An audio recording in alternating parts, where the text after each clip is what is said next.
अस्सलाम वालेकुम वरहमतुल्लाहि वबरकातुहू। नाज़रीन मोहतरम, आप देख रहे हैं यूट्यूब चैनल एवरग्रीन नॉलेज और मैं हूं डॉक्टर आबिद नवाज़। नाज़रीन, उम्मीद है कि आप सब खैरियत से होंगे और हमारे इस चैनल को सब्सक्राइब कर चुके होंगे।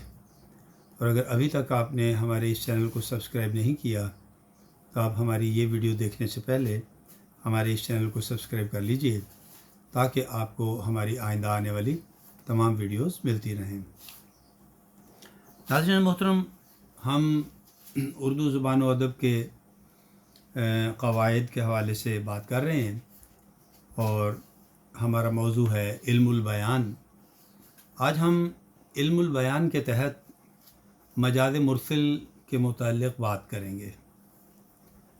नाज़रीन, जब किसी लफ्ज़ के हकीकी मानी को तर्क करके उसको सिर्फ़ मजाज़ी मानी में इस्तेमाल किया जाए और उसके हकीकी और मजाज़ी मानों में तशबीही ताल्लुक़ भी ना हो बल्कि किसी दूसरी तरह का ताल्लुक़ हो, जैसे जुज़्व कुल या ज़रूफ़ मज़रूफ़ वग़ैरह। जुज़्व कुल से मुराद ये है कि किसी चीज़ के एक हिस्से का ज़िक्र करके कुल्ली तौर पर उस चीज़ को मुराद लेना, मुकम्मल तौर पर उस चीज़ को मुराद लेना, इसे हम कहते हैं जुज़्व व कुल। और ज़र्फ़ और मज़रूफ़ से मुराद ये है कि किसी बर्तन का ज़िक्र करके बर्तन के अंदर रखी हुई चीज़ मुराद लेना, ये ज़र्फ़ और मज़रूफ़ कहलाता है। तो इस तरह के इस्तेमाल को नाज़रीन हम मजाज़ मुरसल कहते हैं। मिसाल के तौर पर हम कहते हैं नाला बह रहा है। अब नाला जो है ये तो दर हकीकत एक जगह है जिसमें से पानी बहता है। तो अब हकीकत में तो हम कहना ये चाह रहे हैं कि पानी बह रहा है, लेकिन हम कहते हैं नाला बह रहा है। तो ये हमने उसका यानी जुज़ कुल बोलकर हमने उससे उसकी जुज़ मुराद है हमारी। तो ये मजाज़ मुरसल की मिसाल है। इसी तरह हम कहते हैं हांडी पक गई है। अब हांडी पक गई है, ये हांडी तो नहीं पका करती। हांडी के अंदर कोई चीज़ हम पकाते हैं, कोई भी चीज़ जो है, हांडी एक बर्तन है और उसके अंदर कोई चीज़ पकाई जाती है और हम कहते हैं कि हांडी पक गई है। तो हांडी नहीं पकती, दर हकीकत वो चीज़ पकती है जो उसके अंदर रखी गई है। तो इस तरह दर हकीकत हांडी का लफ्ज़ कहकर हम वो चीज़ मुराद लेते हैं जो उसके अंदर पकाई जा रही होती है। लिहाजा ये भी मजाज़ मुरसल की मिसाल है। इसी तरह हम अशार की सूरत में भी इनकी मिसालें पेश कर सकते हैं। मिसाल के तौर पर शेर है, मेरी आबरू तेरे हाथ है, मेरी ज़िंदगानी तेरे हाथ है। यहाँ अब ये जो शेर है इसमें मेरी आबरू तेरे हाथ है, ये मजाज़ मुरसल है। ठीक है, आबरू कोई ऐसी मादी चीज़ तो है नहीं कि जिसको कोई हाथ में पकड़ ले या हाथ में थाम ले। तो यहाँ इससे मुराद है इज़्ज़त, एहतराम, किसी की ऑनर। ठीक है, तो ये मुराद ली गई है। इसी तरह मेरी ज़िंदगानी तेरे हाथ है। अब ज़िंदगी भी कोई मादी चीज़ नहीं है कि जिसे जो है वो गिरफ्त में लिया जा सके, पकड़ में लिया जा सके।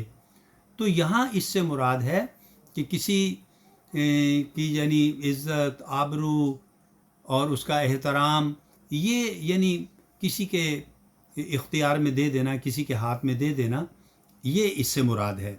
तो ये शेर जो है ये भी मजाज़ मुरसल की मिसाल है। इसी तरह एक और शेर है, जब हाथ उसकी नब्ज़ पर रखा तबीब ने, महसूस ये किया कि बदन में लगी है आग।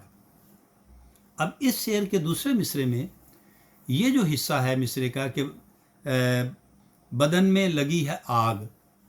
अब आग जिस्म में लगना ये तो दूसरे मानों में बज़ाते खुद एक मौत है ना। खुदा न खास्ता अगर किसी को आग लग जाती है तो वो तो मर गया ना, समझ लें।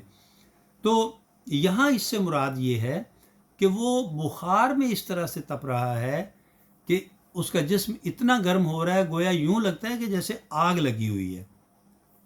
تو اب یہ جو ہیں یہ بھی اس مصرعے میں یہ جو حصہ ہے بدن میں لگی ہے آگ، یہ بھی مجاز مرسل ہے۔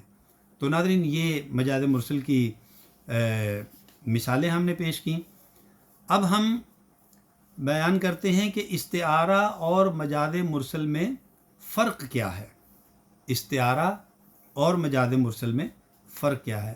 ناظرین جیسا کہ ہم استعارہ بھی پہلے بیان کر چکے ہیں کہ استعارہ کا لفظی معنی ہوتا ہے کوئی چیز ادھار لینا، اور یعنی کسی جگہ سے کوئی لفظ یا کوئی جو ہے نا وہ مثال بطور ادھار لے کر کسی دوسری چیز کے لیے استعمال کرنا، اسے کہتے ہیں استعارہ۔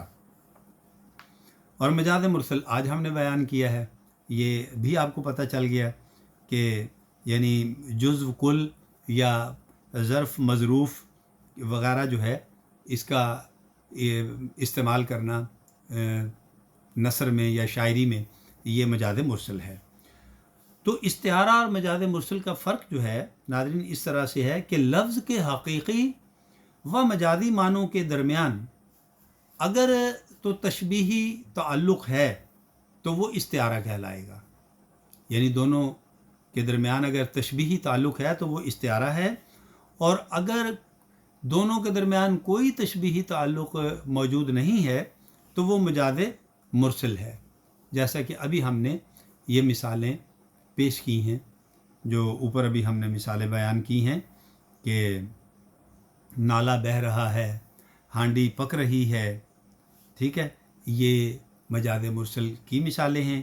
اسی طرح شعر میں کہ میری آبرو تیرے ہاتھ ہے، میری زندگانی تیرے ہاتھ ہے، ان دونوں مصروں میں جو مثالیں ہیں یہ مجاز مرسل کی ہیں۔ اسی طرح کہ جب ہاتھ اس کی نبض پہ رکھا طبیب نے، محسوس یہ کیا کہ بدن میں لگی ہے آگ، تو بدن میں لگی ہے آگ یہ حصہ جو ہے مصرعے کا یہ بھی مجاز مرسل ہے۔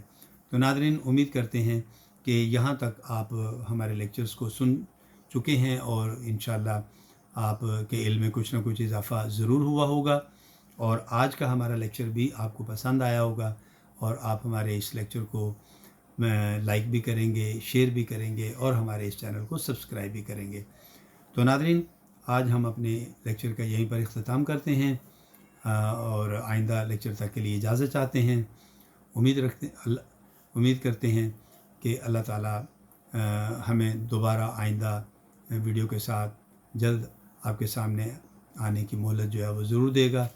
تو ناظرین تب تک اپنا اور اپنے پیاروں کا بہت خیال رکھیے گا۔ اللہ ہم سب کا حامی و ناصر ہو۔ فی امان اللہ۔